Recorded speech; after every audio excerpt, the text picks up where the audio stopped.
derrière les silences, témoignages, récits, réalité. Introduction. L'apparence. Open quote.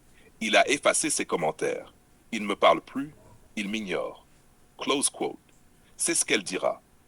Quelques phrases claires, nettes, comme un jugement rendu avant tout dialogue. Une histoire qu'on peut répéter, partager, utiliser pour justifier une douleur. Mais c'est seulement la surface. Parce qu'il y a toujours une autre facette, celle que l'on ne raconte pas. La vérité ne se limite jamais à ce que l'on veut montrer. Elle se cache dans le silence, dans le non-dit, dans le mouvement invisible entre les gestes. Témoignage de la femme, le sentiment de rejet.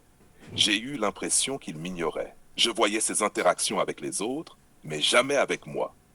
Chaque fois que je cherchais un signe, un commentaire, une réaction, rien. Alors j'ai commencé à supprimer ce qui me dérangeait.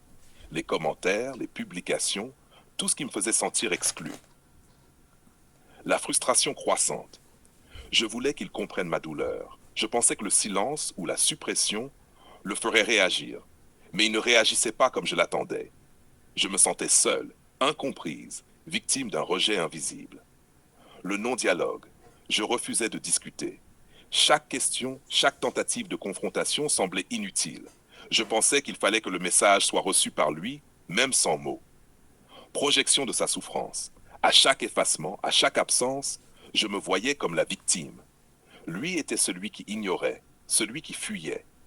Mais je ne voyais pas que son silence n'était pas un refus, mais une analyse, une lecture de mes non-dits. Explication de l'homme, 7-8 minutes. Observation et stratégie. Elle a commencé à supprimer les commentaires qui la dérangeaient. Chaque suppression n'est pas un hasard.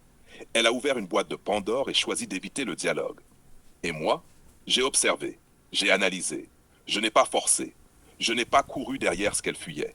J'ai emboîté le pas, en silence, en logique. Chaque action, chaque effacement, chaque absence révélait ce qu'elle refusait de montrer. Le paradoxe du silence. Ce qu'elle appelle ignorance ou indifférence n'est jamais ce que cela semble être.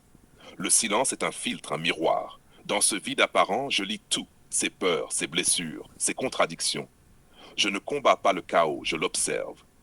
Le rôle du miroir. Les non-dits ne sont pas des absences, ils sont révélateurs. Chaque silence est un test, chaque effacement est une fissure dans le récit qu'elle construit.